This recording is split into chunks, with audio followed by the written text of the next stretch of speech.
My name, Lauren Pearson, 28, a marketing analyst from Seattle. I came home after a 3-month project abroad, suitcase still dusty from the flight. But when I turned into our driveway, I froze. My bedroom furniture, my clothes, even my childhood photo albums were stacked neatly on the curb, labeled with sticky notes that read donation. Mom stood by the door, arms crossed, like she'd been waiting. "It's time you stopped pretending this is your house," she said. Behind her, my brother smirked, the same one whose rent I'd secretly paid for months. I wanted to scream, to ask why, but all I managed was a laugh, that bitter kind that tastes like betrayal. If the people who raised you can throw you out like trash, what exactly are you worth to them? At first, I thought maybe there'd been a break-in, or maybe the roof leaked again and they'd cleared out my room. But when I stepped out of the cab, the air hit differently, cold, sharp, almost staged. Then I saw her. My mother, Evelyn Pearson, standing in the doorway with her arms crossed, wearing that beige cardigan she always wore when she was about to ruin someone's day. "Finally," she said flatly, "we've been waiting." I blinked, trying to process her tone. "Waiting for what? What's all this?" "For you to collect your things," she said, nodding toward the trash bags. "You don't live here anymore." I laughed, because what else could I do? "You're joking." She didn't blink. "You've been gone for months. You can't expect to keep your room forever. Connor's moving in." Connor, my older brother, the golden child, the one who couldn't hold a job longer than a few months but somehow always had new sneakers and a fully stocked fridge, courtesy of me, the responsible one. He stepped out from behind her, holding a beer can, smirking. "Don't look so shocked, sis. You were never really here anyway." His words hit harder than I wanted to admit. I tried to reason with them. "Mom, I pay the property tax. Half of the utilities are under my name. You can't just—" "We can, and we did," she cut me off. "The locks have been changed. Don't make a scene, Lauren." Her voice was ice, controlled, rehearsed. I felt my throat tighten, a pressure building behind my eyes. "You could have called me. You could have at least," she shrugged.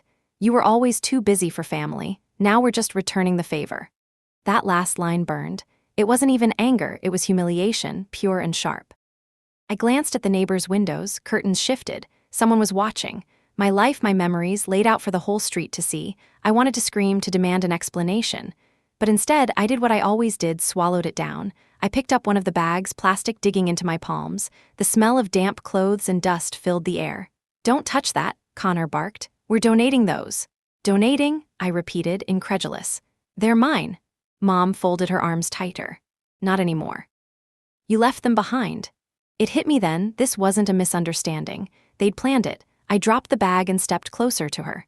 "Why are you doing this?" Her eyes, blue and cold, met mine. "Because I'm tired of pretending we're a family."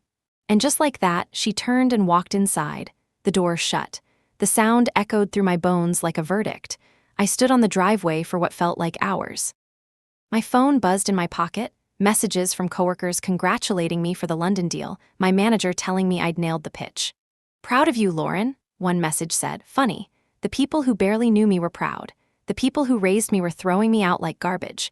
By the time the sun dipped below the trees, I finally moved. I dragged the least damaged boxes toward the curb, called an Uber, and loaded them one by one. The driver, a middle-aged man with kind eyes, hesitated. "Rough day." I laughed weakly. Something like that. When he pulled away, I didn't look back. But in the reflection of the rear window, I saw Mom standing at the door again, arms folded, a shadow behind her. Connor, smirking, and me, leaving. I ended up at a cheap motel near Pike Street. The kind with buzzing neon lights and a sink that never fully turns off. I sat on the edge of the bed, surrounded by half-packed bags, and stared at the photo of Dad, the one they'd almost thrown away. Dad would have never let this happen. He'd been kind, gentle. He taught me how to ride that blue bike when I was 7. He told me that family means you never stand alone.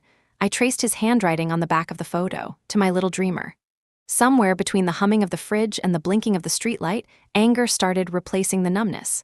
They thought I'd just disappear quietly. They thought throwing me out would erase me. They had no idea who they were dealing with. The first few nights blurred together.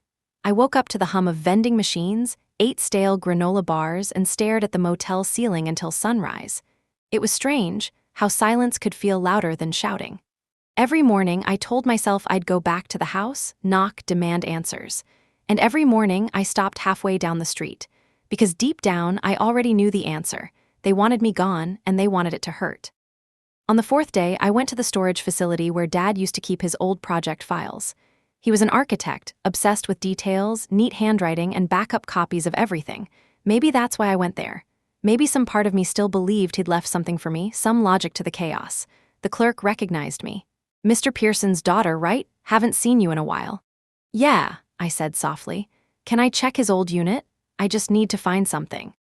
The storage smelled like dust and rain.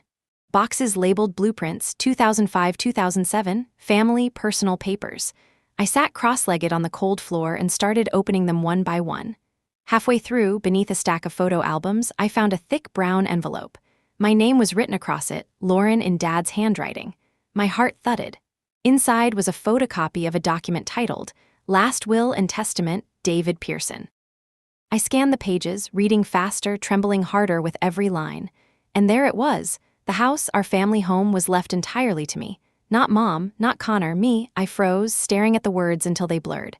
If that was true, then what the hell had they done? I drove straight to the county record's office. My voice shook when I asked the clerk for a copy of the official deed. She tapped on her keyboard, frowning. "It was transferred 3 months ago," she said. "To whom?" She turned the monitor toward me. "Connor Pearson." And then she added, "Withdrawal authorized by Evelyn Pearson." It felt like the floor dropped beneath me. They hadn't just kicked me out. They stolen from me. That night, I sat in my car outside a grocery store, engine off, watching rain streak down the windshield. Each drop felt like a second ticking by, each second a choice. I could walk away, start over, pretend it didn't matter, or I could find out how they did it. The next morning, I made a call. "Chloe, it's Lauren." A pause. "Lauren, oh my God, it's been ages. What happened?" "I think my family forged my father's will." Silence. Then her voice steadier. "Meet me at my office at 2. Chloe had been my roommate in college. Now she was an associate lawyer at a firm downtown. When she saw me, her smile vanished. "You look like you've been through hell." "Feels about right," I muttered, handing her the photocopy. "This was in my dad's files. The house should have been mine." She flipped through the pages, nodding. "The signatures look real. Do you have the original?" "No, it was supposed to be at the bank, but they told me someone already withdrew it." Connor. Chloe frowned. "He can't do that without a power of attorney or a fake ID. Either way, it's illegal." "So what can I do?" "First, we verify the document. Then we find proof of forgery. You'll need witnesses, copies, anything from the notary." Her calm professionalism made my pulse steady again. For the first time in days, I felt something other than despair, purpose. I left her office and sat in my car, gripping the steering wheel. The sun broke through the clouds, light cutting across the windshield like a blade. Dad's words echoed in my head. "Details reveal truth, Lauren." So I started with the details. Emails, property tax receipts, bank statements. And that's when I noticed something odd. 3 months ago, a withdrawal from my joint account with Mom. She emptied the savings Dad left me for grad school. The transaction description read, "Consultation fee." Consultation for what? I checked the date again. It was the same week they sold the house deed. My chest tightened. They'd been planning this for months, probably since I got the London offer. The moment I started living independently, they decided I didn't belong. That night, I scrolled through old photos. Family dinners, birthdays, Christmas mornings. Mom always looked perfect, hair in place, smile practiced. Connor always front and center, glowing in her approval. Me, usually on the side, holding the camera or half cropped out. It hit me then, this wasn't a sudden betrayal. It was the final act of something that had been building my entire life. When Dad died, Mom changed. She became colder. Practical, she called it. We have to survive. But somewhere in that survival, she decided love was a transaction and I was bad business. I turned off my phone and stared out the motel window. Somewhere between anger and heartbreak, a strange calm settled in. If they thought I'd just walk away, they'd underestimated me. I didn't need their approval anymore. I needed the truth, and I was going to find it, no matter what it cost. 2 weeks after being thrown out, I parked a rented sedan 2 blocks from my old house. The night air smelled like pine and gasoline. The porch light was still the same warm yellow I used to fall asleep under as a kid. But tonight, it felt foreign, like a museum of a life I no longer owned. I told myself I wasn't going back, that it wasn't worth the humiliation. But I needed one thing, proof. Without it, everything I'd uncovered meant nothing. I watched from the car as Connor's pickup truck pulled out of the driveway and disappeared down the hill. Mom's bedroom light went off a few minutes later. It was time. I slipped through the side gate, careful not to trigger the motion light. The garden still smelled of the lavender Dad had planted. For a second, the scent nearly broke me, but I forced myself to move. The window to my old room was still cracked. They never bothered to fix the latch. I slid it open, climbed inside, and froze. They'd redecorated. My posters were gone, replaced by Connor's gaming setup and a mattress on the floor. The closet was empty except for a few hangers, but on the desk, my desk, sat a folder labeled sale documents. My pulse spiked. I flipped it open, contract copies, signatures, notary stamps. Then one page stopped me cold, a handwritten note.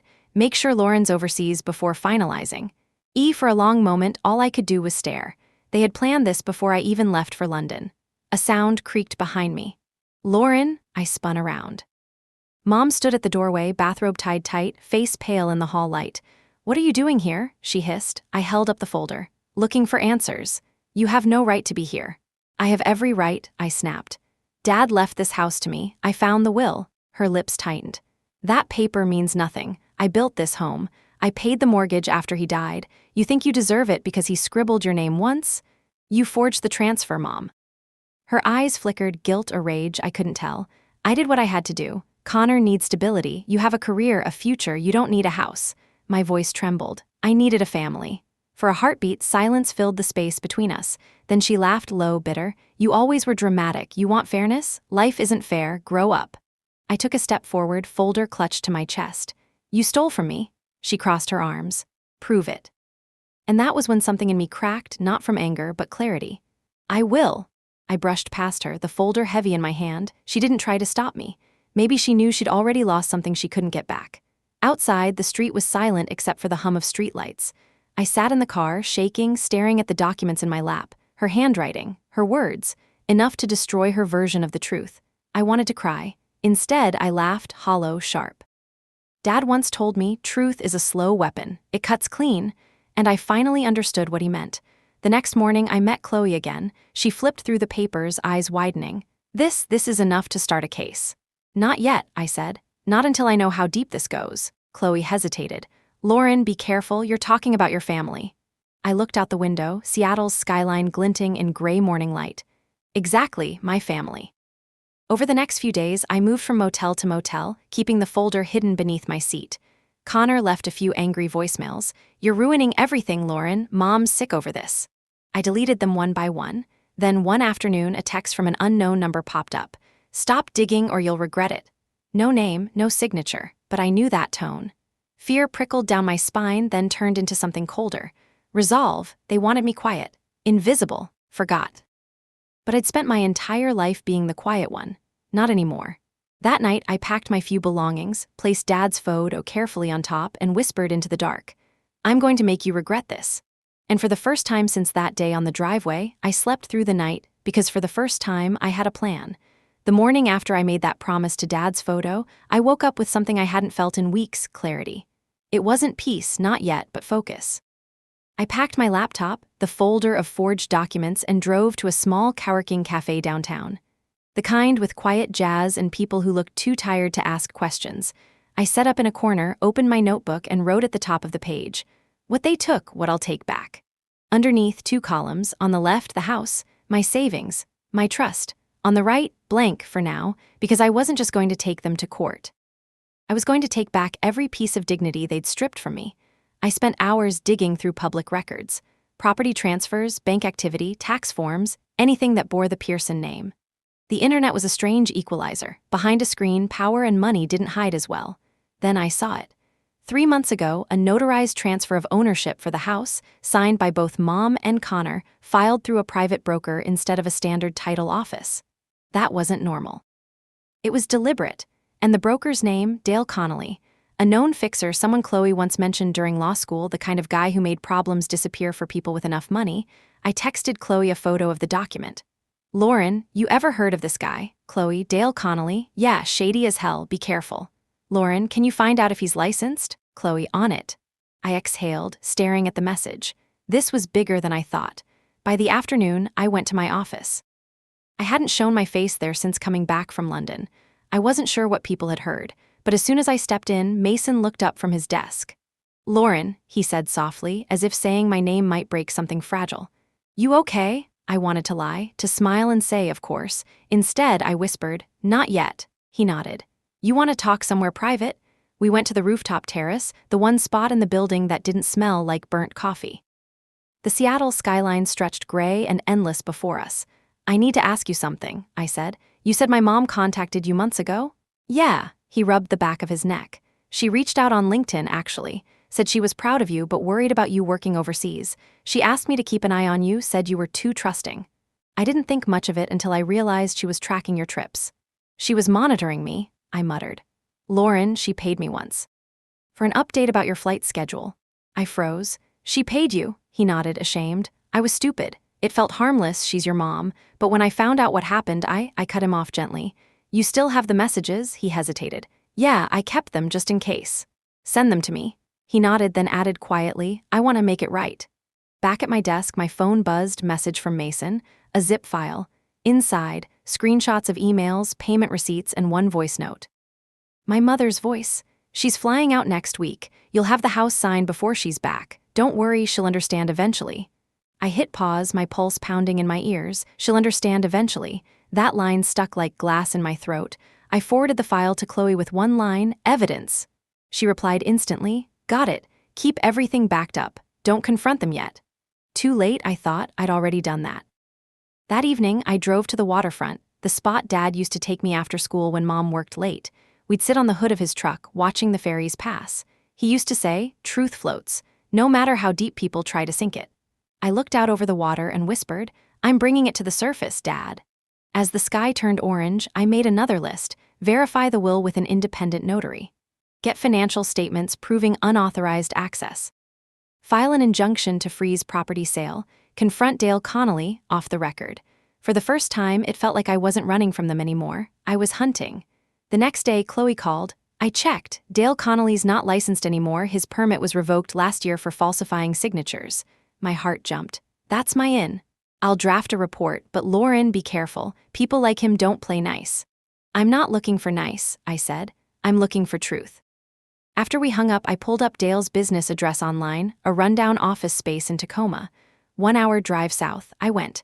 The building looked abandoned, paint peeling, blinds half torn. I knocked. No answer, but the door creaked open on its own. Inside smelled like old cigarettes and cheap whiskey. A man in his 50s looked up from behind a cluttered desk. Offices closed, he said. You Dale Connolly? Depends who's asking. My name, Lauren Pearson. You filed a property transfer for my family's house. He smirked. Ah, the daughter, you look like trouble. I stepped closer, setting the photocopy of the contract on his desk.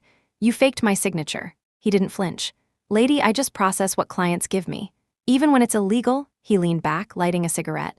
You think your mom told me it was fake. She showed me ID, notarized it, paid in cash. I don't ask questions.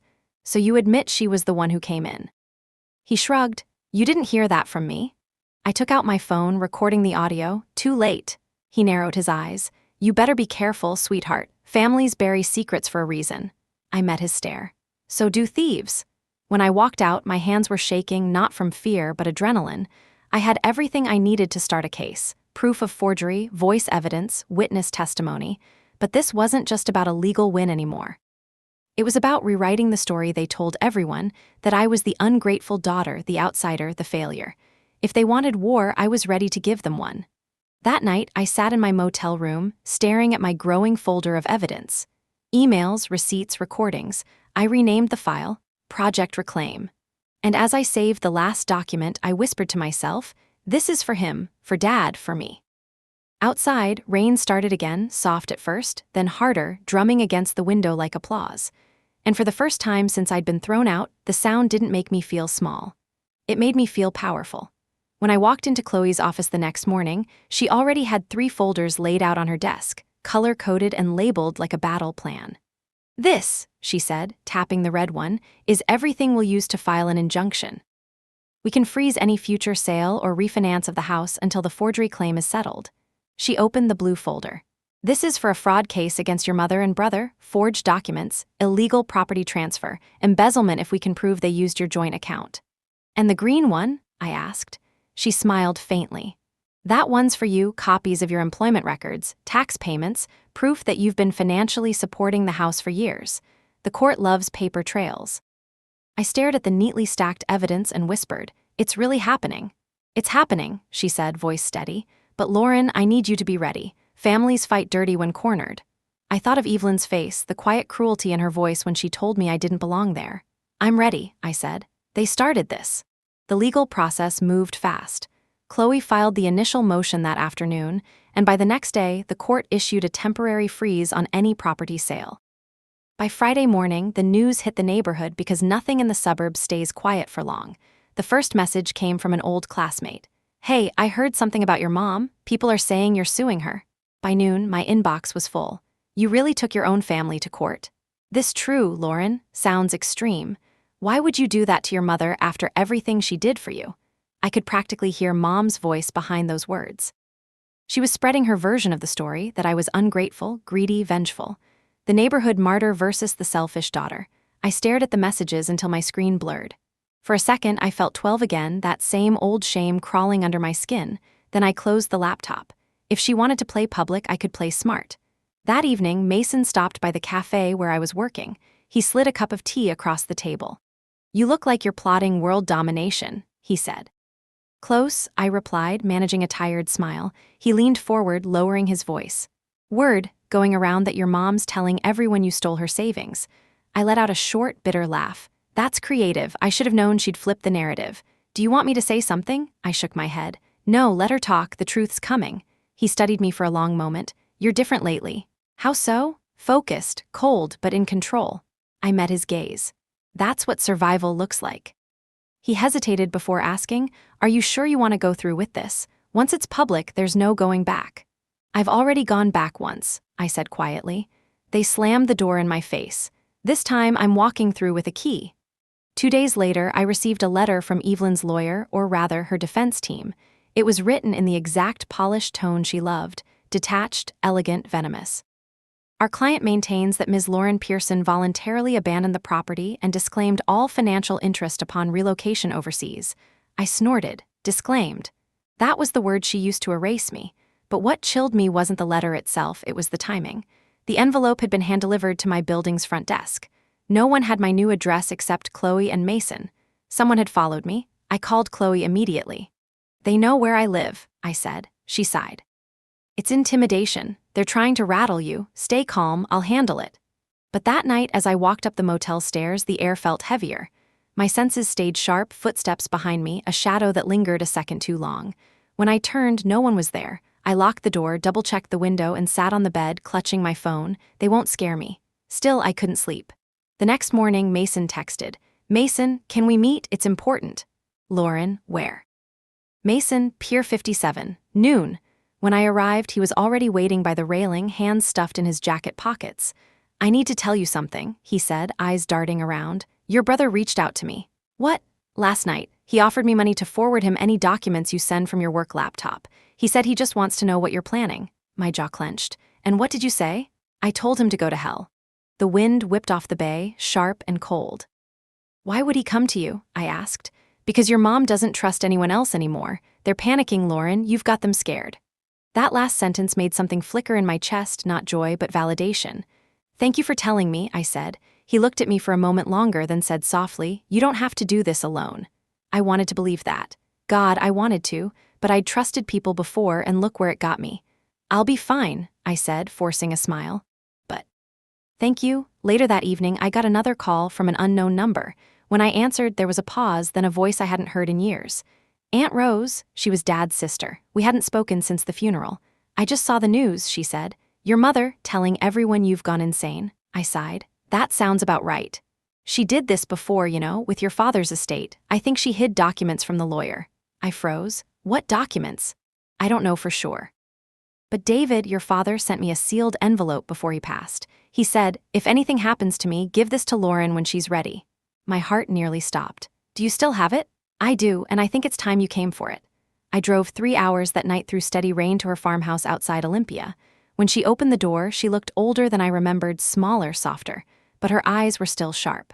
"You look just like him," she said, pulling me into a hug. "Be proud you're standing up for yourself." I wanted to ask about the envelope right away, but she sat me down at the kitchen table, poured tea, and talked about Dad for a while, how he'd been worried before he died, how he'd said, Evelyn, losing herself in bitterness. Finally, she stood and fetched a small fireproof box from the closet. Inside was a sealed manila envelope, my father's handwriting across the front. "For Lauren, when truth matters more than peace." My fingers trembled as I opened it.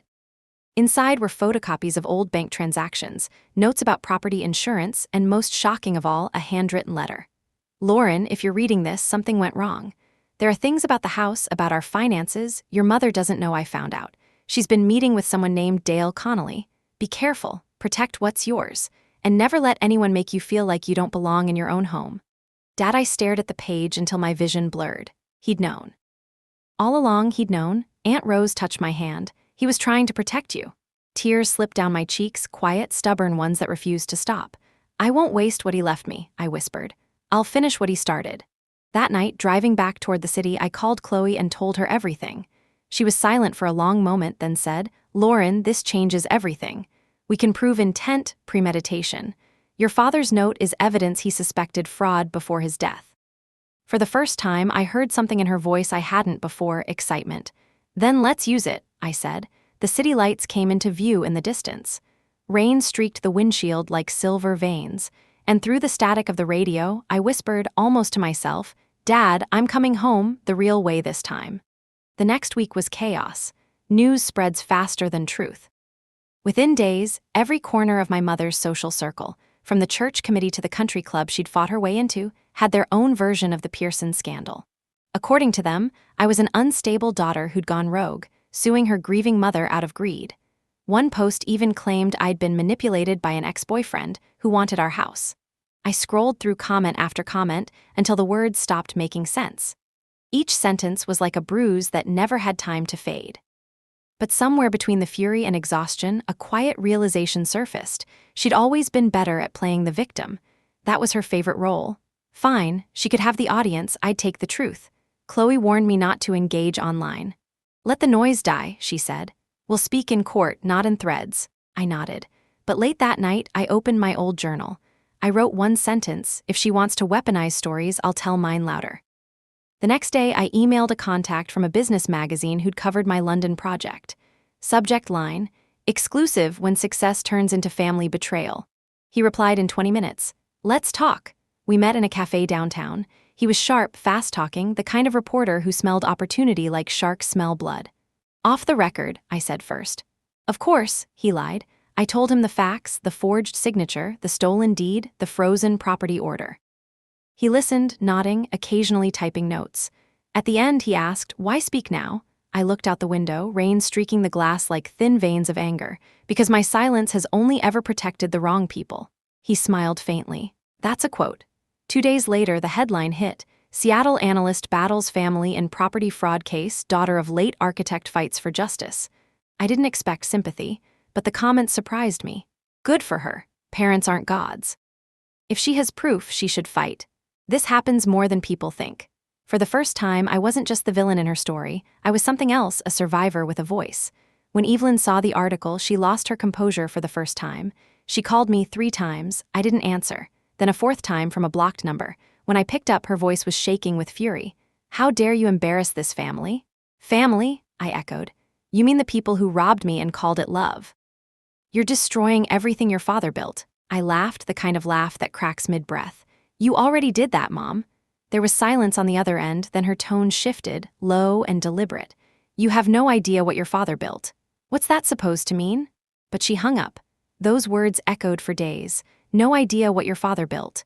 At first, I thought it was just manipulation, another jab to make me doubt myself. But the letter from Aunt Rose wouldn't leave my mind. He found out something about our finances before he died. I needed to know what that meant, so I called Aunt Rose again. Auntie, did Dad ever mention anything strange before he passed? About money or the house? She hesitated. He said there was something off with the insurance policy. He thought Evelyn had changed the beneficiary without telling him. But before he could fix it, well, the accident happened. Accident, I repeated quietly. He fell down the stairs, Lauren. You were at school. It was awful, but Dad never fell, I interrupted. He hated stairs after his knee surgery. He always used the rail. There was a pause. Lauren, be careful where you're going with this. But it was too late. The idea was already alive, growing teeth. That night, I went through the coroner's report I'd downloaded from the county archive years ago. I'd never read it fully. But now, every line glared at me like a clue. Cause of death, blunt force trauma to the head from a fall. Location, lower staircase. Time, approximately 11:47, witness, Evelyn Pearson. There was a small handwritten note at the bottom. Incident ruled accidental, witness claims husband had been drinking. Except Dad didn't drink. Ever. I slammed the folder shut, my breath coming fast. Could it be possible? Could she have? No, I couldn't think like that. But the memory of her calm voice that night, go back to sleep, Lauren. Daddy tripped, he's fine. Sliced through me like a whisper I'd ignored for years. I met Mason the next day for lunch, needing someone who wasn't a lawyer or a ghost from my past. He could tell something was off the second he saw me. You look like you haven't slept in a week, he said. I found Dad's death report, I said flatly. He froze. And I think she lied about what happened. He stared at me. That's a big claim, Lauren. I know how it sounds, but there's too much that doesn't add up. He hesitated, then reached across the table, placing his hand gently over mine. Then find out. Whatever it is, you deserve the truth.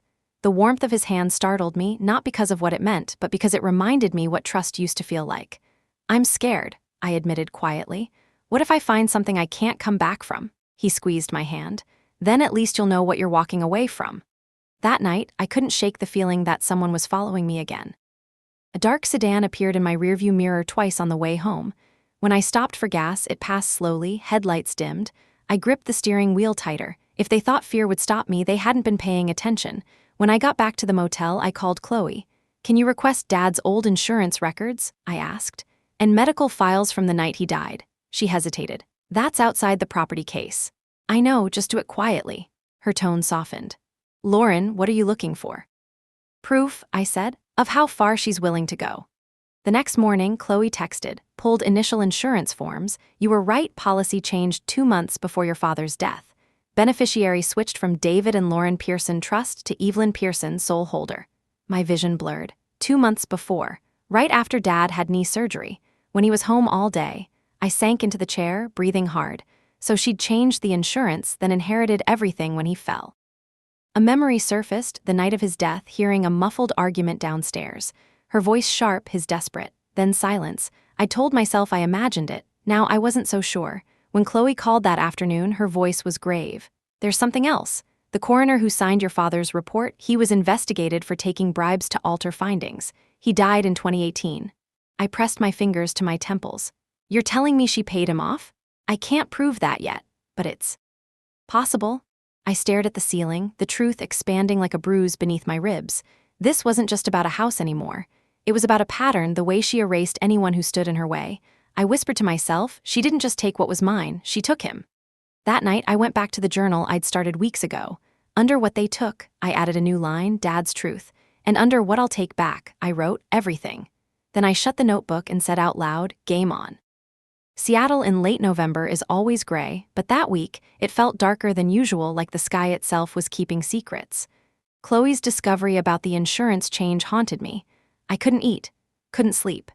Every time I closed my eyes, I saw Dad at the bottom of the stairs, except this time, I saw her standing above him. It was a horrible image and maybe unfair. But once the seed of doubt was planted, it grew roots fast. So I did what I always do when fear starts whispering. I looked for facts. The hospital where Dad died was still operating, Evergreen Memorial. I called and asked if I could request the original medical report. The woman on the phone was polite until she saw the date. Oh, she said softly, that file's restricted. Restricted how? Requires legal authorization from the surviving spouse. Of course, Evelyn, is there any other way to access it? I'm sorry, ma'am, only through a subpoena. I thanked her and hung up, hand shaking slightly. A subpoena would blow my investigation wide open, and I wasn't ready for her to know what I suspected, not yet, but there had to be another way. That evening, I drove to Evergreen Memorial. It was quiet, the kind of sterile silence that hums like an accusation. I found the records department, lights dimmed for closing. A young orderly was locking up when I approached. Excuse me, I said, trying to sound casual. I used to intern here years ago. I'm looking for my dad's old file, David Pearson, 2014. I just need confirmation of where it's stored. He hesitated. We're not supposed to share that. I know, I said quickly, lowering my voice, but my mother's been trying to block access. It's complicated, please. He studied me, then sighed. Room B12, basement archive, but don't tell anyone I said that. Thank you, I whispered. The archive was a maze of metal cabinets and old paper. The smell of dust and antiseptic hung heavy in the air. I found the cabinet labeled 2014 Accidents and Trauma. My heart pounded as I slid open the drawer.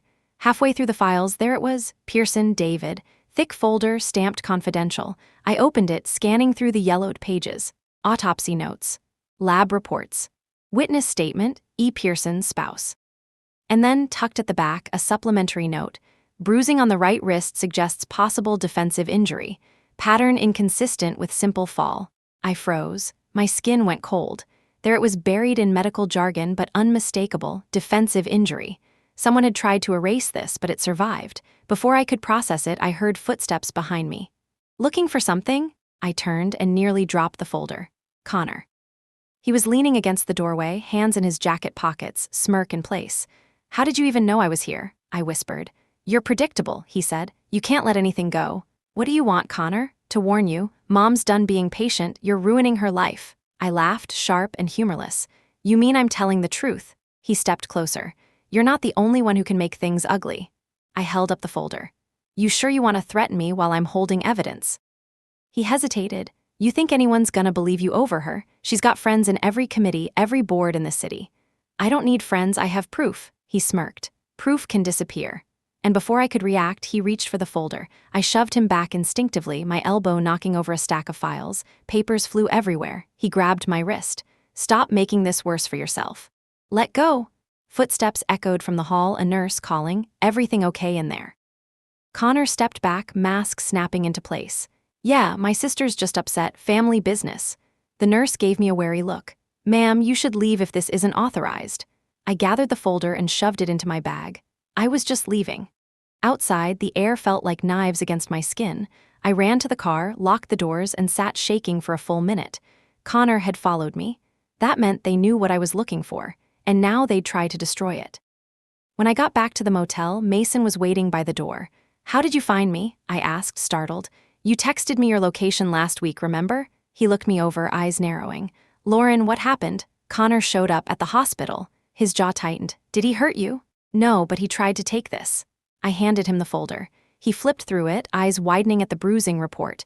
"Jesus, this is big." "I know." He looked up. "What are you going to do?" "I'm going to copy everything before they can bury it again." He nodded. "I'll help you."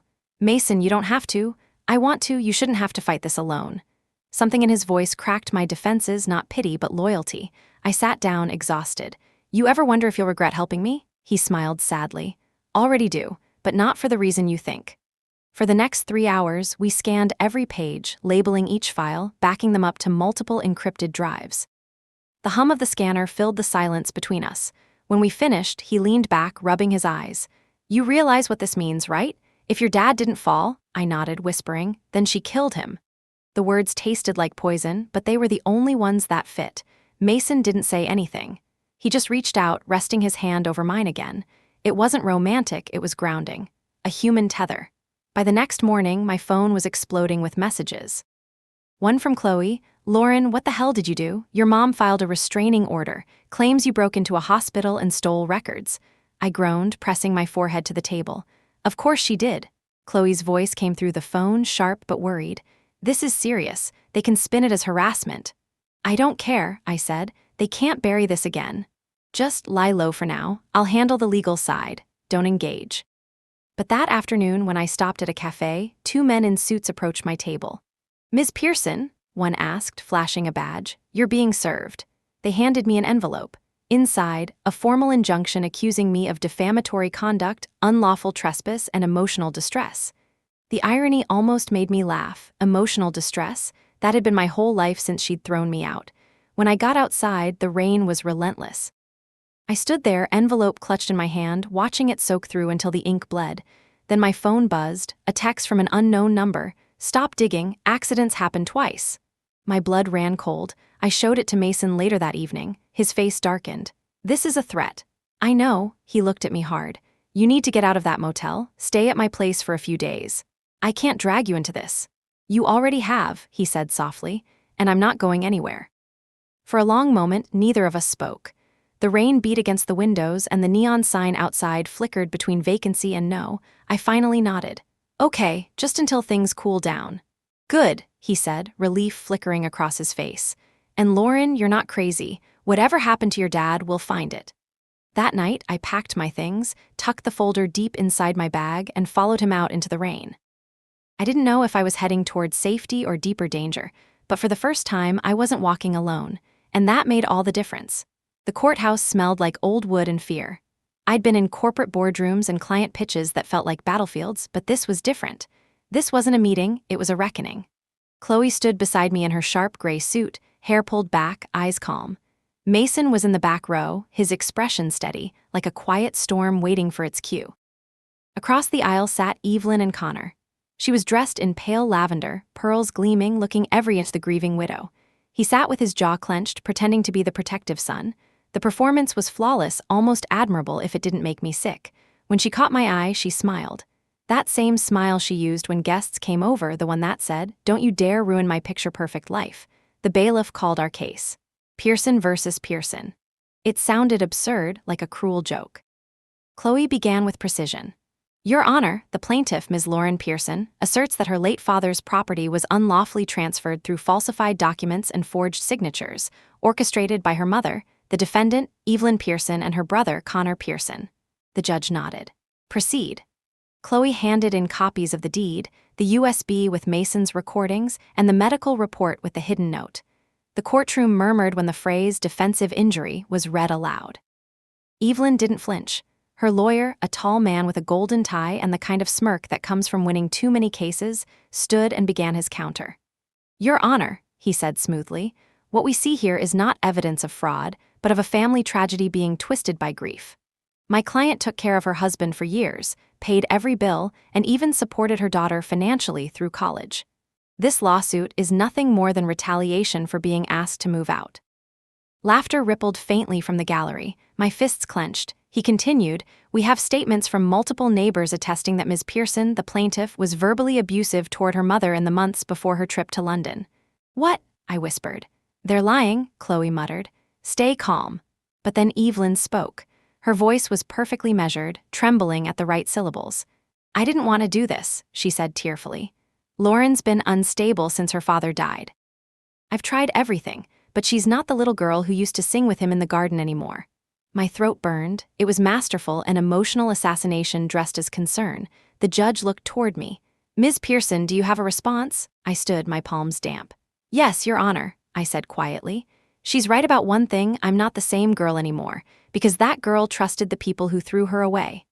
I handed the court clerk my father's handwritten letter. This is his message to me, warning about the same man who handled the forged sale. My mother met him before my father's death. Evelyn's face twitched, the first real crack in her performance. The judge studied the letter, brows furrowed. We'll examine this further. Proceed with caution, Ms. Pearson. Accusations of this magnitude require proof. I intend to bring it, I said. When the session adjourned for the day, Evelyn passed by me in the hallway. Her perfume hit before her voice did. Cute speech, she murmured, but you have no idea how deep this goes. I turned to her. You forged Dad's name, you changed the insurance. How deep does it go? Murder? Her lips curled.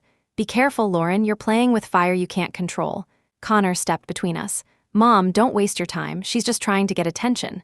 Attention? I snapped. I'm trying to get justice. He leaned close enough for only me to hear. Justice won't matter when no one believes you. Later that night, Mason and I sat on his apartment balcony overlooking the Sound. I was still shaking, replaying every moment from court. She turned them all against me, I said. The neighbors, the judge, everyone. He handed me a cup of tea. Not everyone. I hate that she still gets to look like the victim. She's better at lying than most people are at breathing. She's scared, he said. I looked at him sharply. You think that's fear? I think people only fight that hard when they know they're losing control. Something in me softened, not relief exactly, but a small flicker of light in a tunnel that had been dark for years. He leaned back, watching the city lights ripple across the water. When this is over, he said quietly, what are you going to do? I don't know, maybe buy a new lock, a new life. Sounds like a start. The next morning, Chloe called. Lauren, you need to come to my office. Now. Her tone was tight, urgent. When I arrived, she locked the door behind me and lowered her voice. Someone from your mother's legal team just called anonymously, said they have information that could help you. My heart skipped. Who? They didn't say, just that they were tired of covering for her. What kind of information? Evidence of payment, the money your mother used to bribe the notary who approved the deed. They're willing to leak the bank records. I stared at her. Why would they risk that? Chloe shrugged. Maybe guilt, maybe revenge. Doesn't matter, we verify it first. 2 hours later, an encrypted email arrived with attachments, scanned statements, transfer records. I opened them, heart pounding. There it was, 3 payments totaling $40,000 to D. Connolly Consulting, dated 2 weeks before my trip to London. One line in the memo made my blood run cold. Final transfer, property cleared, daughter abroad. I couldn't breathe for a second. It was all there, the proof, the motive, the timeline. I forwarded it to Chloe. "Lauren," she said after reading it, "this isn't just forgery anymore, it's conspiracy." That evening, I called Mason. "She paid him off," I said as soon as he answered. He didn't sound surprised. "You found proof?" "Yes, someone from her team leaked it." "That means someone on the inside doesn't trust her anymore. Or they want her to fall." He paused. "Either way, you can use it." I looked out the window at the rain-soaked street. For the first time, I felt like I was no longer just surviving, I was winning. 2 days later, the documents were submitted to the court as new evidence. The look on Evelyn's face when Chloe read the transaction memo was worth every sleepless night. For the first time, her mask slipped completely. Her lips pressed tight, eyes darting to Connor, whose expression said it all. He hadn't known. The gallery gasped. The judge leaned forward. "Mrs. Pearson, can you explain this?" Evelyn opened her mouth, then closed it again. I watched her, my heartbeat steady for once. "You told me the truth didn't matter," I said softly. "Looks like it does today." After the hearing, Connor caught up to me in the hallway, his voice low. "You think this means you've won? You just embarrassed Mom in front of everyone." "She did that herself," I said. "She's sick, Lauren. She's been on medication since Dad died." I stopped walking. "If she's sick, she needs help, not control. And I'm done being her cure." He glared at me, eyes wet but furious. "You're destroying this family." I took a deep breath. "It was already destroyed. I'm just done pretending it is." That night, Chloe called with cautious optimism. "The judge will probably issue a formal investigation into the notary payments. It's not a win yet, but it's huge." I thanked her and hung up, sitting in the quiet of Mason's living room. He came in, holding 2 glasses of wine. "To progress?" I smiled faintly. "Progress?" Our glasses clinked. He hesitated, then said, "You know, I used to think revenge was about hurting the people who hurt you. But watching you, it feels more like you're reclaiming something." "I am," I said softly. "Me?" He nodded, eyes lingering on mine longer than before. Something shifted in the air, fragile, dangerous, maybe even hopeful. But before I could say anything, my phone buzzed. A new message. No name, no subject, just one sentence. "You think you found the truth. You haven't." I stared at the screen, chills creeping up my spine. "Who's it from?" Mason asked. I swallowed hard. "I don't know, but whoever it is, they're not done." For 2 days, the message haunted me. "You think you found the truth. You haven't." No number, no trace. I checked the email header, encrypted. Whoever sent it knew what they were doing. At first, I thought it was another scare tactic from Mom's side, but something about the tone, it wasn't threatening. It felt almost warning. So I did what Dad taught me years ago when I couldn't solve a problem.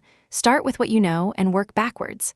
I pulled out the file Chloe had organized, every document, receipt, and image from the past 3 months. The pattern was clear: forged deed, bribed notary, insurance switch. But one thing still didn't fit: how Mom had gotten the notary's contact in the first place. Dad's letter mentioned Dale Connolly by name. If he'd known about Dale before he died, that meant he'd been investigating something too. Maybe he'd left more than just a letter. I drove back to Aunt Rose's farmhouse the next morning.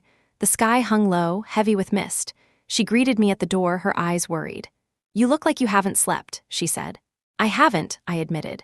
"Auntie, when you gave me that letter, was that the only thing he left?" She hesitated, chewing her lip. "There was one more box, but I never opened it. It said private, work materials. It's in the shed out back." My pulse quickened. "Can I see it?" "Of course." The shed was cold, smelling of cedar and old oil. A single shaft of light cut through the slats, landing on a metal storage trunk in the corner. It had Dad's initials scratched into the lid. DP. The lock was old and rusted, but a firm twist with a screwdriver popped it open. Inside were rolls of blueprints, a few flash drives, and an old black Sony camcorder, the kind people used before phones did everything. Taped to the side was a note in Dad's handwriting. "For backup." I swallowed hard. When I plugged the camera into my laptop, the screen flickered to life, grainy footage of family birthdays, Christmas mornings, him building the deck. And then one file stood out: House Log 1014. The date, 2 nights before he died. I clicked it. The video was dark at first, just the outline of the kitchen. Dad's voice came through, low but steady. "It's late. Evelyn's out again, said she was meeting the insurance rep. I checked, policy already changed last week. Don't know what she's planning, but I'll find out. If anything happens, Lauren, remember, you have the right to this house. It's yours. The footage shook as he moved, turning the camera toward a stack of documents. I could see Dale Connolly's name scribbled in the margin. Then, a sound from off-screen. Door opening. "Evelyn," he called softly, no response. The camera tilted, he must have set it down. Footsteps approached, 2 sets, a man's and a woman. The audio grew muffled, but I could make out fragments. "You said she wouldn't find out." "I had to change it. David, it's the only way." "You went behind my back." "Lower your voice, she's upstairs." Then a loud thud, the camera jostled, falling sideways, a gasp, a shout, then silence. The video cut off. I sat frozen, the air gone from my lungs. He hadn't fallen. He'd been arguing with her and someone else right before he died. I rewound, cranking the volume up. The male voice deep, slightly gravelly. I recognized it. Dale, my stomach twisted. That was the night she killed him, or at least the night he stopped being an accident. Aunt Rose came in quietly, seeing my face. "Lauren, what is it?" I turned the laptop toward her. "You need to see this." When it ended, she pressed her hand to her mouth. "Dear God." I felt tears building but forced them back. He knew. He tried to stop her. "You have to take this to the police," she said. "I will, but I need to make sure it doesn't disappear first." I copied the video onto 3 separate drives, one for Chloe, one for me, one hidden in Aunt Rose's safe. Driving back toward Seattle, my hands gripped the steering wheel so tightly they hurt. The rain hit the windshield in angry bursts, the world a blur of gray and red taillights. I replayed that sound in my head, the thud, the silence after. How many times had she walked past those stairs afterward, pretending she didn't remember? My phone buzzed. "Mason. Hey, where are you? Chloe's been trying to reach you." "I found something," I said. My voice was flat, almost mechanical.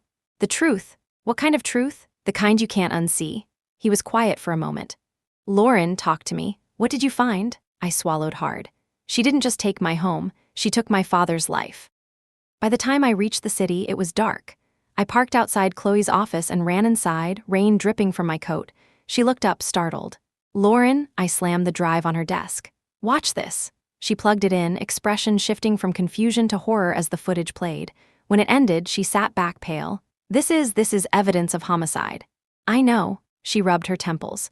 "If we take this to the police, it changes everything. But it also puts you in danger. She'll come after you for real this time."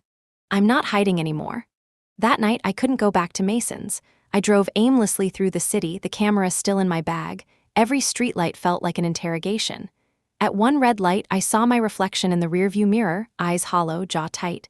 I didn't recognize myself anymore. I wasn't the daughter who wanted forgiveness. I was the woman carrying her father's last words.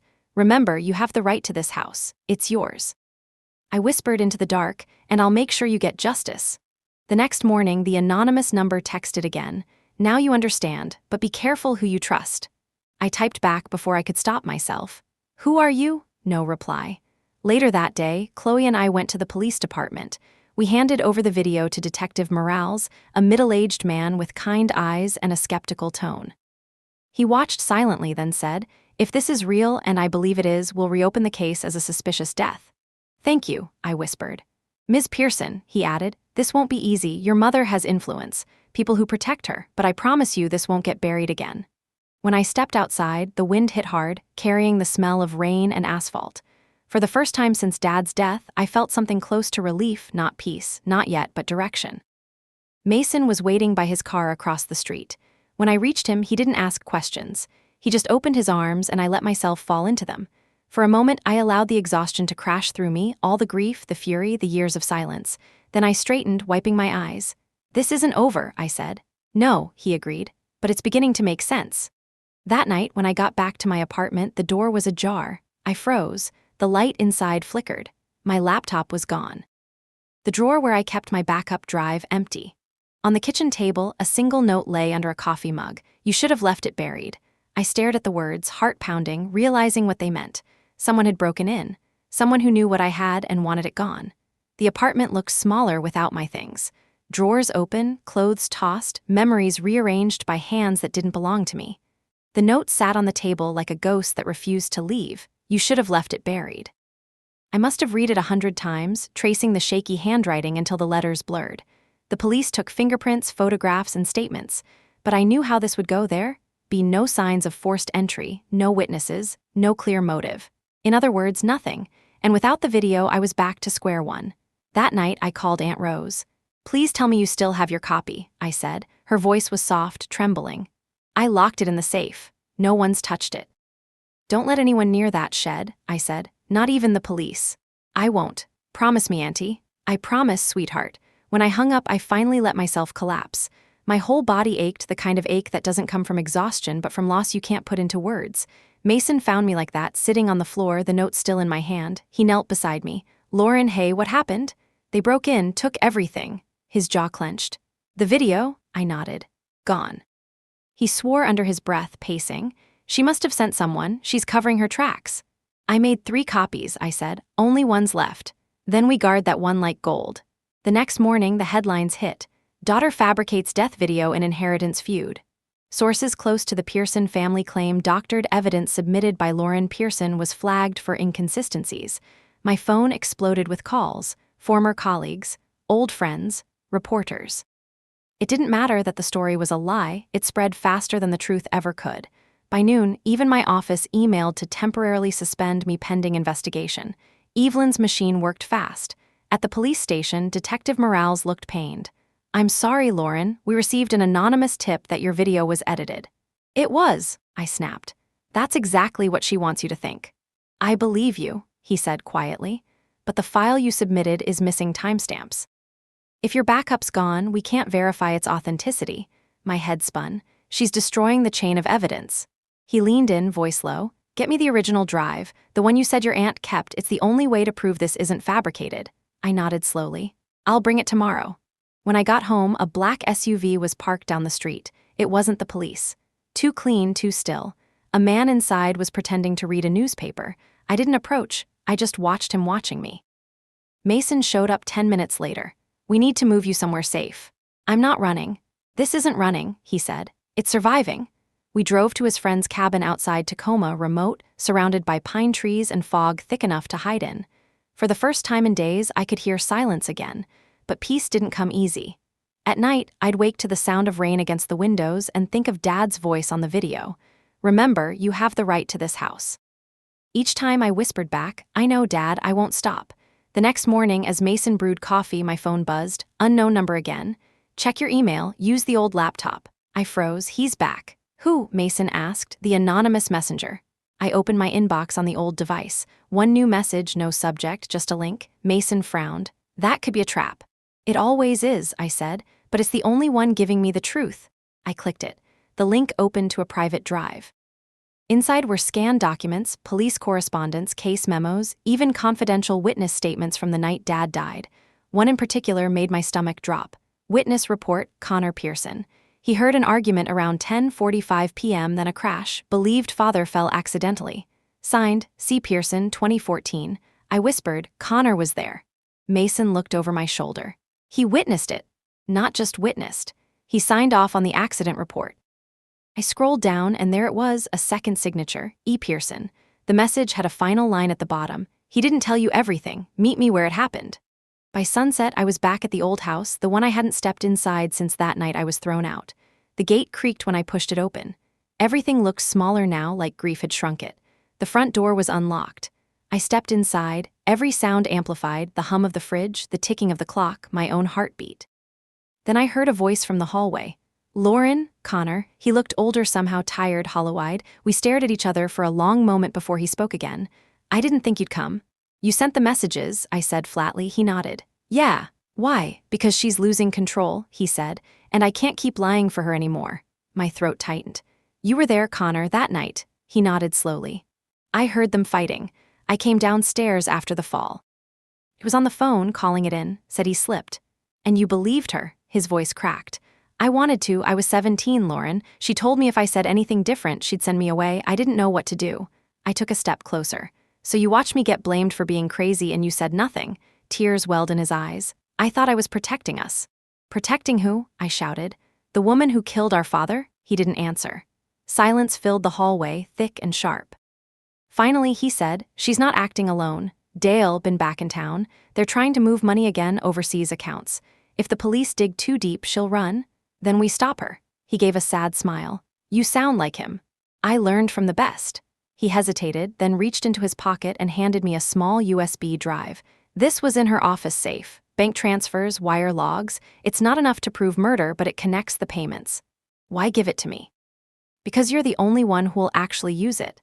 I took the drive, my hands trembling. You could testify, Connor. You could tell them what really happened. He shook his head. If I testify, she'll destroy me. You don't know the things she's done to keep this secret. Then let me do it, I said. Let me end this. He looked at me with something between guilt and gratitude. She'll come for you, Lauren. Don't underestimate her. I met his gaze, steady now. I'm not 17 anymore. When I got back to the car, Mason called. Did you find him? Yes, I said, and you won't believe what he gave me. As I told him, I glanced up at the window of the house. Evelyn was standing there, watching me. Her silhouette didn't move. She didn't wave, just stood in the dark like a shadow carved into the glass. I started the engine, my pulse racing. Lauren, Mason said. Are you okay? I forced my voice steady. She knows. That night, I plugged the USB into my laptop. Dozens of files loaded, bank transfers to offshore accounts, all tied to Dale Connolly's consulting firm. At the bottom, a note titled simply, Ray, final arrangement. Ensure funds are cleared before Lauren returns from London.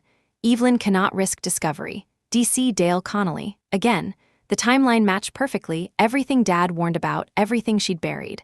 I closed the laptop, shaking. The war wasn't over. But now I knew who my enemies really were and who I could still save. The next morning, the world felt heavier, like Seattle itself knew what was coming. I woke to Mason pacing the living room, phone in hand, whispering into it. When he saw me, he mouthed, "It's Chloe." I waited until he hung up. What happened? He exhaled. Connor didn't show up at work. His car was found near the docks. My stomach dropped. Is he? They don't know. Police are investigating, but he didn't have to finish. I knew what that pause meant. By noon, the news broke. Connor Pearson hospitalized after attempted robbery. Family declines comment. Attempted robbery. It was too neat, too clean. I called the hospital, but they wouldn't give details. Family only, the nurse said. When I told her who I was, she hesitated. I'm sorry, Ms. Pearson, there's a note on file. No visitors allowed from your name. Of course. Evelyn's doing. I hung up, rage simmering beneath the grief. Mason put a hand on my shoulder. Lauren, listen. This wasn't random. She's sending a message. She's punishing him for talking to me, I said, voice trembling. Then we have to move fast. That night, I met Chloe at her office again. She looked exhausted, eyes red from lack of sleep. I checked the bank logs Connor gave you, she said. It's real. Every transfer matches Dale Connolly's corporate account. So it's enough to charge them? In theory, yes, she said. But someone keeps blocking the submission request in the police database. Every time I upload, it gets flagged for review, then disappears. Disappears how? She looked up at me grimly. From inside the department. Later, I drove to the precinct to confront Morales directly. He greeted me with that same calm, sympathetic smile. Ms. Pearson, I heard about your brother, I'm sorry. You don't sound surprised, I said. He folded his hands. These things happen. Seattle's not the safest city. Cut the script, I snapped. Someone's blocking my evidence uploads. Is it you? He blinked, feigning offense. Excuse me? You're the lead investigator on my father's case and the only one with access high enough to delete court files. His smile didn't reach his eyes. That's a serious accusation. So is murder, I said quietly. For a moment, we just stared at each other, two people who finally stopped pretending. Then he said softly, You should be careful what you dig up, Ms. Pearson. Not everything needs to see daylight. It wasn't a threat. It was a confession wrapped in warning. I walked out shaking, every nerve buzzing. By the time I reached Mason's car, I was gasping. He's one of them, I said. Morales, he's covering for her, Mason swore. Then we can't go through official channels anymore. We leak it ourselves. You mean public? He nodded. All of it. The video, the transfers, the witness logs, everything. I hesitated. If we go public, there's no going back. He met my eyes. There's nothing left to go back to. For the next 12 hours, we worked nonstop, building a digital case folder, cross-referencing files, scrubbing metadata, and preparing an anonymous drop. The living room looked like a war zone. Cables, laptops, takeout boxes, and printouts of every piece of evidence I'd fought to keep. Mason typed fast, muttering under his breath. We'll route it through 3 VPNs and post it to a public ledger. Once it's out, no one can delete it.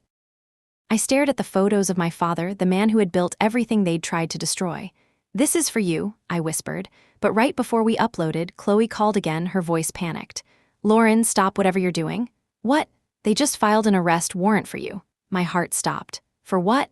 Evidence tampering, cyber intrusion, theft of private property. It's all fabricated, but Morales signed off on it. I felt the air leave my chest. He's framing me.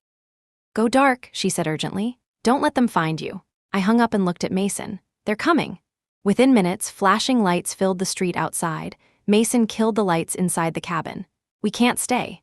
We slipped out through the back door into the wet forest. Rain pelted the ground, masking our footsteps. Behind us, I heard doors slamming, voices shouting, "Search the perimeter." We hid in the trees, soaked and shivering. I could see my breath in the dark. Mason whispered, "I'll loop the evidence drop from my phone. They'll think we're somewhere else." "You sure?" He nodded, thumb flying over the screen. "Go north, there's an old logging road. I'll meet you at the end." "What if you do?" He smiled faintly. "Then keep running." I ran. Branches tore at my clothes, mud splashing up my legs. Every sound felt magnified, the crunch of leaves, the echo of shouts behind me, the beat of my own pulse. When I reached the road, headlights appeared in the distance. For a split second, I thought it was Mason, then I saw her. Evelyn stepped out of the SUV, holding an umbrella like this was just another drizzle. Behind her stood two men in dark suits. "Lauren," she said, voice soft as silk, "you've made quite a mess." I froze. "You tried to kill your own son," she sighed. "Connor was careless, I warned him." "You call that a warning?" "Don't be dramatic, dear, he'll recover." "You murdered Dad." For a moment, her eyes flashed, just a flicker of something sharp, then gone. "I did what was necessary," she said. The rain hammered between us. I took a step forward. "You destroyed this family." Her lips curved. "Families don't destroy themselves, Lauren, they reveal themselves." She turned to leave, then added, almost casually, "You should have learned that before turning this into a war." I lunged forward, fury overtaking fear. "You don't get to walk away again." But one of the men grabbed my arm. Mason appeared out of nowhere, tackling him to the ground. Chaos erupted, shouting, rain, mud. Evelyn's umbrella fell, rolling across the dirt like a broken crown. I screamed her name, but by the time I looked up, she was gone. We spent the rest of the night hiding in Mason's truck, parked near the highway. He was bleeding from a cut above his eyebrow, but he just laughed softly. Guess we're really in it now. I stared at the windshield, watching the rain blur the world outside. She said she did what was necessary. He nodded grimly. That's what people say when they've already crossed the line. By dawn, Chloe texted an update. "Connor's stable, police keeping a tight watch, hospital suspects inside interference. I'm digging." I let out a shaky breath of relief. At least he was alive. Mason glanced over. "You okay?" "I don't know, but I think we're getting close." He smiled tiredly. Then it's time to push harder. That afternoon, while scanning through the latest uploads, Mason froze. "Lauren, come here." He pulled up the server logs from Morales's department, timestamps, IPs, and document deletions. One of the IPs was identical to the one that had blocked Chloe's uploads, the same address that had authorized my arrest. But when we traced it further, it didn't belong to Morales's office. It belonged to Evelyn's private account, accessed through a mirrored terminal installed inside the police network. Mason stared at the screen. "She's got someone feeding her live data." My mind reeled. So every time I filed evidence, she saw it first. That's how she's been one step ahead. I whispered, "Morales?" Mason nodded. "He's her informant." I sank into the chair, shaking. "She corrupted the investigation from day one. Dad never stood a chance." Mason placed a hand on my shoulder. "Now that we know, we can expose both of them, but we have to be smart." I looked at him, jaw set. "No more hiding. We will go public tonight." As he started encrypting the files again, I watched the reflection of the rain on the window like silver scars across the glass. Every step closer to justice meant another piece of me breaking off, but if it meant ending her empire of lies, it was worth it. Somewhere out there, my father's voice still echoed in my head. "Don't let them take what's yours." This time, I wouldn't. When we hit upload, I thought I'd feel relief. Instead, I felt like I'd just lit a match in a room full of gasoline. The files went live across 5 mirrored servers. The headline spread within hours. "Holt family heiress exposes police corruption and murder cover-up." Exclusive video and bank leaks revealed decade-long conspiracy surrounding David Pearson's death. They got the name wrong, Holt, but I didn't care. The truth was finally out. By sunrise, every network was running it. Clips of my father's voice, the forensic report, the leaked police logs, all plastered across the internet. My phone wouldn't stop ringing. Calls from journalists, ex-colleagues, strangers saying, "You're brave. We believe you. Stay safe." But with every share, the danger grew. By mid-morning, Evelyn struck back. Her PR team released a statement. "Mrs. Pearson is devastated by her daughter's mental decline and the cruel exploitation of a private family tragedy." They called me unstable, obsessed, estranged. They showed old photos of me crying outside the courthouse, labeled them outbursts. Then came the fake medical documents, a fabricated psychiatric evaluation from years ago, stamped and dated. Mason slammed his fist on the table. "She's trying to erase you." "She's done it my whole life," I said quietly, "but this time people are watching." Within hours, our servers were hit with DDoS attacks. 2 mirror links were taken down. Then Chloe called, "Morales resigned, effective immediately." "That's good, right?" "Not exactly," she said. "He's gone underground. Someone saw him leaving with a briefcase full of evidence logs. If he destroys those, the court files are useless. So we find him first." "Lauren, no," I hung up. Because by then, I already knew where Morales would go, the docks. The same place Connor had been robbed. The air smelled like salt and diesel when I got there. Fog rolled in from the bay, swallowing sound. Mason stayed close behind, flashlight cutting through the gray. We moved quietly between cargo crates until we saw him, Morales, loading boxes into the trunk of a silver sedan. "Mason," I whispered, "record everything." I stepped forward. "Detective." He turned, startled, then smiled. "You just don't quit, do you?" "Not when you're still breathing," he chuckled. "You think you're the hero here, you're not, you're just a headline waiting to fade." "Then why are you running?" His smile slipped. "Those files you're stealing," I said. "They prove she paid you. The wire logs, the deletions, they all trace back to your desk." He straightened, eyes narrowing. "You shouldn't be here." Before I could respond, headlights flashed behind him. A black SUV pulled up and Evelyn stepped out. Of course. She looked calm, almost elegant in her beige coat and leather gloves. "Lauren," she said softly, "always showing up where you don't belong." "You killed him," I said, "and now you're cleaning up the mess." "Your father was a fool," she said, voice breaking just slightly. "He was going to ruin everything. I kept this family alive." "By killing him?" Her eyes went cold. "By making choices you'll never understand." I took a step closer. "He recorded you, the video's public now, it's over." She smiled faintly. "You think the public matters? They'll forget in a week. People like me survive scandals. People like you drown in them." "Maybe," I said, "but you'll drown with me."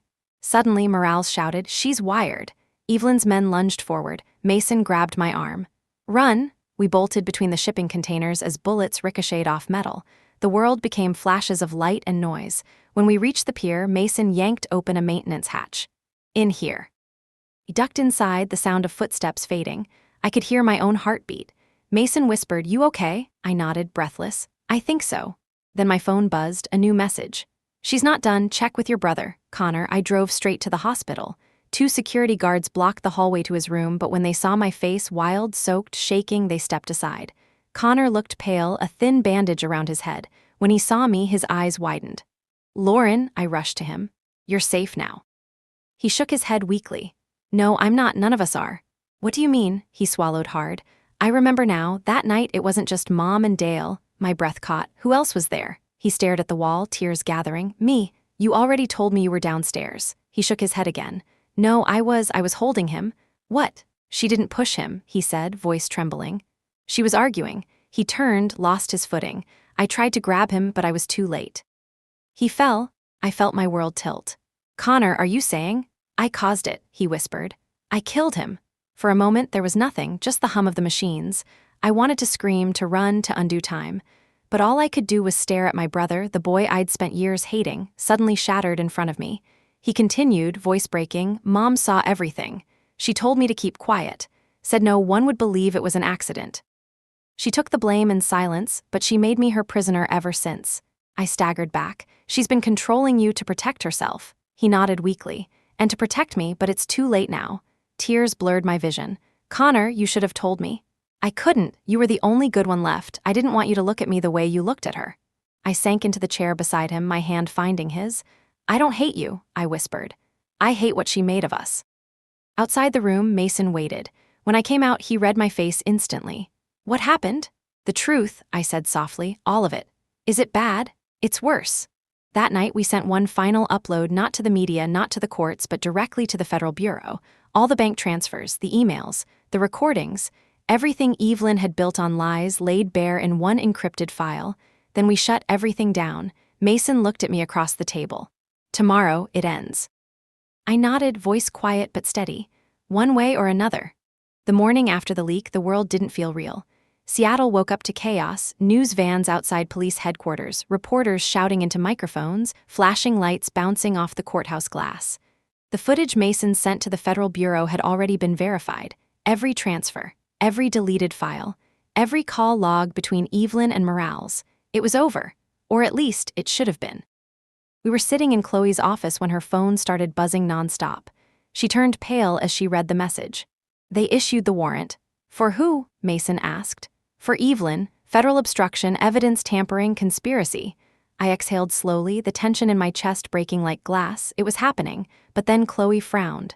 She's gone. What do you mean gone? I asked. She left her estate last night. Security footage shows her car heading south, no destination. They think she's running. By evening, every network carried her face. Socialite Evelyn Pearson wanted in connection with fraud and obstruction. Sources confirm ongoing search for fugitive matriarch. Her perfect smile, the one that used to command admiration, now looked monstrous in every frame. I should have felt triumph. Instead, all I felt was hollow. Mason squeezed my hand. You did it, Lauren. She can't hurt anyone anymore. But I wasn't sure if doing it was the same as winning. Because part of me, the part that still remembered her brushing my hair, teaching me to tie ribbons, whispering "Don't cry, baby" when I was 5, was mourning. Not for her, for what she was supposed to be. 3 days passed, no sign of Evelyn. The police raided her accounts, froze assets, seized property. Connor was released from the hospital under protective custody. We met at a safe house, a quiet, low-ceilinged apartment downtown. He looked thinner, haunted. I keep dreaming about him, he said softly. Dad, the sound he made when he fell. I swallowed hard. Dreams don't lie, Connor, they just repeat what we never said. He nodded, tears glistening. You're stronger than I ever was. No, I said, I just ran out of ways to be weak. That night, Mason got a call. He listened in silence, then turned to me. They found her. My heart stopped. Where? He hesitated. Olympic Peninsula, near the old summer cabin. Of course. The one Dad built before everything fell apart, before she turned it into a mausoleum of memories. The drive there felt like déjà vu, the winding roads, the pines, the gray water beyond the cliffs. Rain misted the windshield as we pulled up to the gate. It was open. We stepped out, boots sinking into wet earth. The cabin stood quiet, smoke curling faintly from the chimney. She's here, Mason said. Inside, the air smelled of wood smoke and old perfume. Evelyn sat by the window, hair undone, a glass of whiskey in her hand. When she turned, I barely recognized her.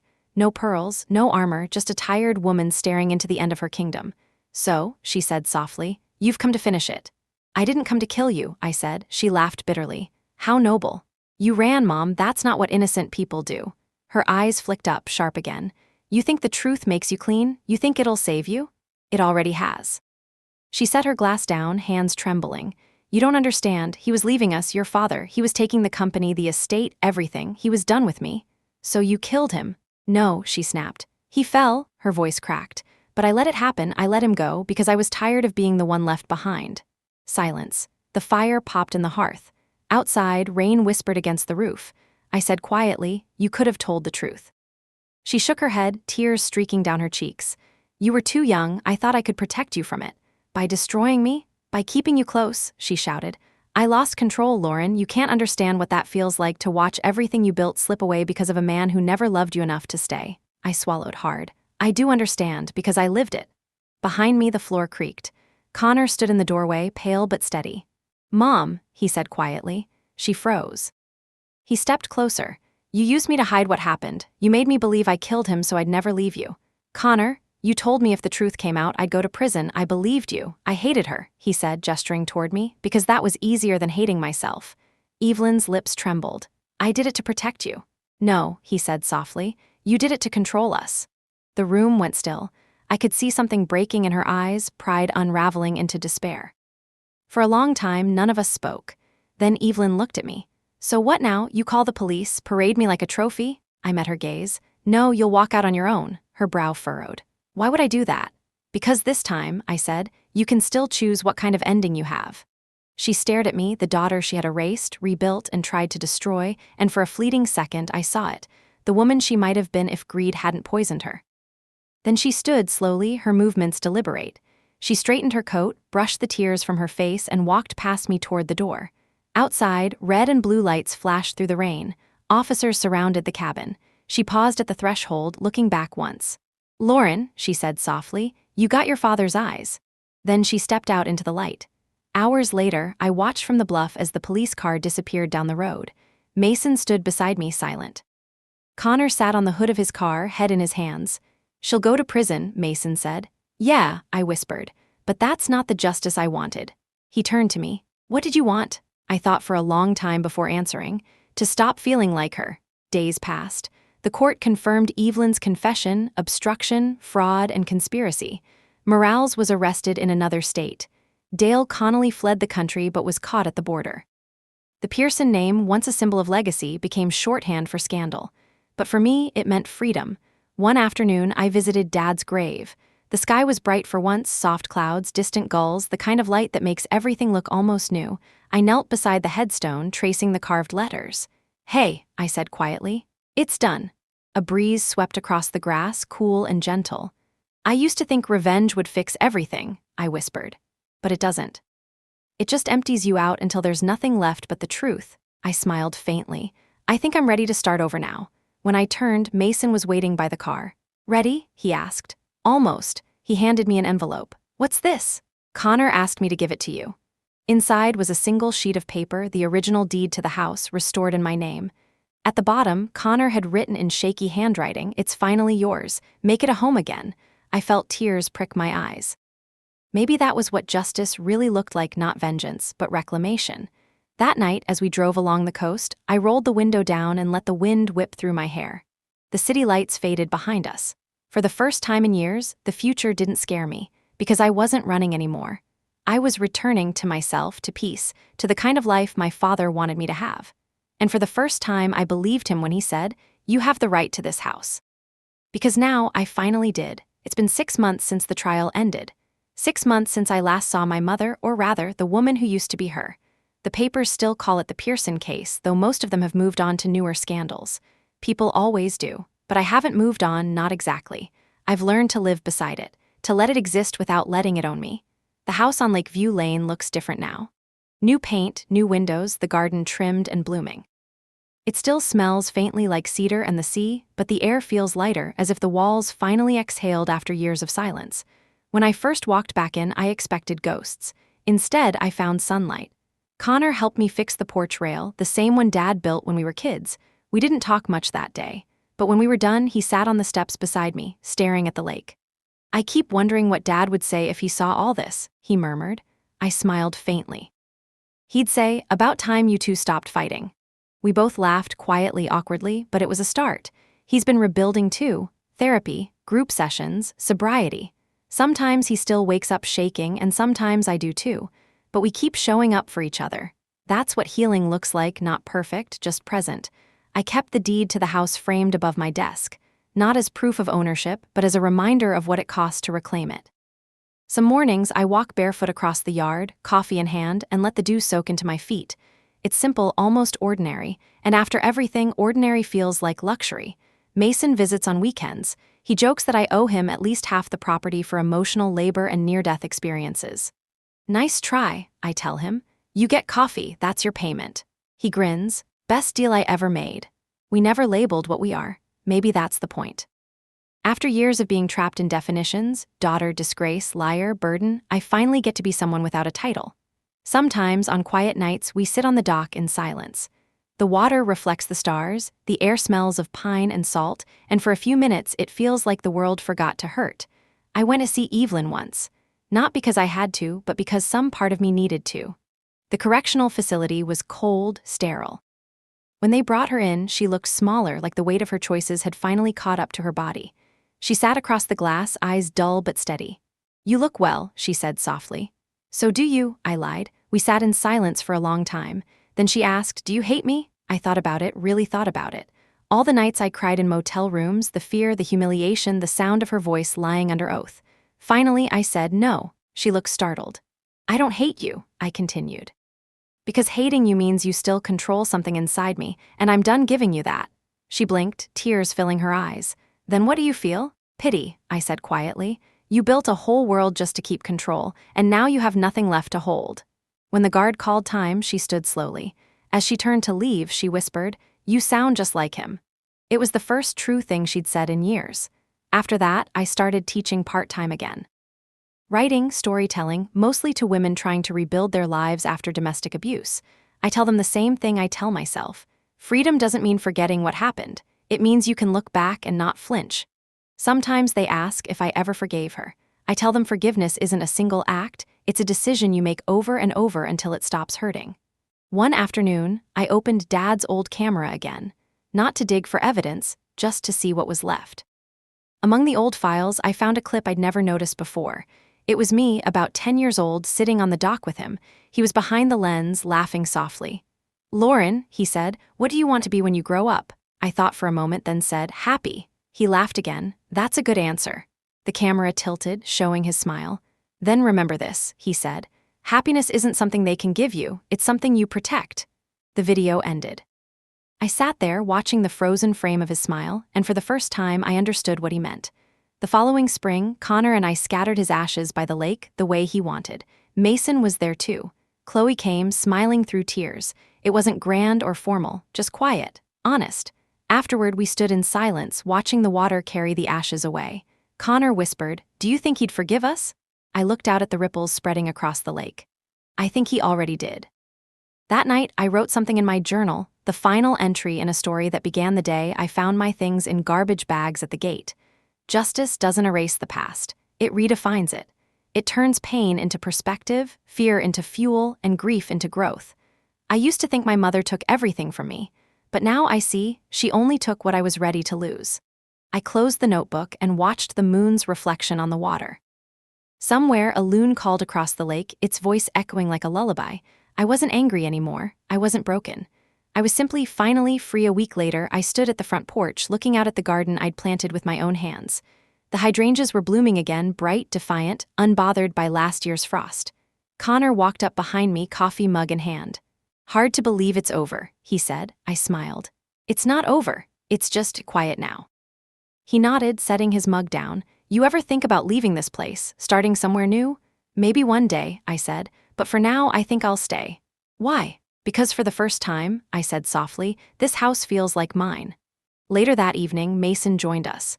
We sat outside as the sky turned gold, the lake reflecting everything we'd survived. No words, just peace, the kind you earn, not inherit. I thought about the little girl I used to be, the one who tried so hard to earn love by being useful, quiet, perfect. If she could see me now, she wouldn't believe how far we'd come. She'd probably ask, was it worth it? And I'd tell her, every scar, every sleepless night, every tear, yes, because it brought me home. When the last light disappeared, I went inside, turned off the porch lamp, and stood in the doorway, the same spot where my mother once threw me out. This time, I locked the door from the inside. Not to keep anyone out, but to finally keep myself in. Because home isn't just a place you own. It's the moment you stop running from who you are. And that's where my story really begins.